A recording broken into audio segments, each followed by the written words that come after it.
মারধরের অভিযোগে গ্রেপ্তার 4 মন্তেশ্বরে। পূর্বস্থলী 2 নম্বর বিধানসভা কেন্দ্রে গতকাল শনিবার সন্ধ্যাকালীন মন্তেশ্বর থানার গিরিনগর গ্রামে পুরনো শত্রুতার জেরে মারধরের অভিযোগে 4 জনকে গ্রেপ্তার করেছে মন্তেশ্বর থানার পুলিশ। পুলিশ সূত্রে জানা গিয়েছে, শনিবার গিরিনগর গ্রামের বাসিন্দা সিরাজুল মণ্ডলকে পুরনো রাগের জেরে অভিযুক্তরা একত্রিত হয়ে মারধর করে বলে অভিযোগ।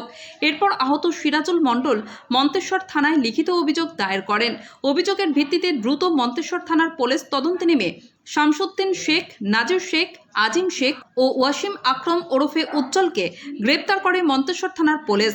ধৃত সকলের বাড়ি মন্তেশ্বর থানার গিরিনগর গ্রামে। আজ রবিবার ধৃত 4 জনকে কালনা মহকুমা আদালতে পেশ করল মন্তেশ্বর থানার পুলিশ। মন্তেশ্বর থেকে ফাইজুল শেখের রিপোর্ট, MBS নিউজ। আপনারা কি মারামারি করেছিলেন? মারামারি আমাদের পার্টি অফিসে আমরা মীমাংসা করছিলাম, সেই সময়তে তৃণমূলের কিছু ছেলে ফেলে গিয়ে আমাদেরকে অ্যাটাক করে। ভাবে ওরা আবার কেসটা আমাদেরকে কাটিয়ে দেয়। তোমরা করে তোলাবাজি করছিলে? তোলাবাজি কি নাম তোমার? শামসুদ্দিন শেখ। আপনি কি বিজেপি নেতা? বিজেপি বুথ সভাপতি। বুথ সভাপতি কোন বুথে? আমাদের গিরিধরনগর 152 নম্বর। আপনাকে পুলিশ কেন গ্রেপ্তার করলো? আমাকে পুলিশ গ্রেপ্তার করেছে, মিথ্যাভাবে গ্রেপ্তার করেছে। আচ্ছা। আর আমরা নির্দোষ, কারণ আমরা মীমাংসা করছিলাম। যদি বলেন যে মীমাংসার কোনো প্রমাণ দেখে দিতে পারি। আচ্ছা।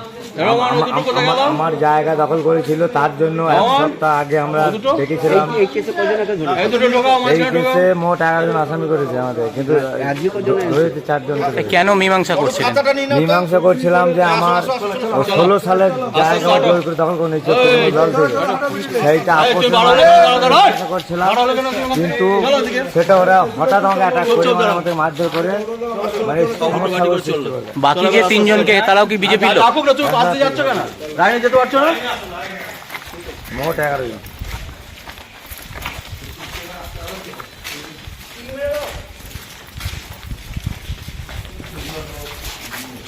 আসতে চলেন, একটু আসতে চলেন।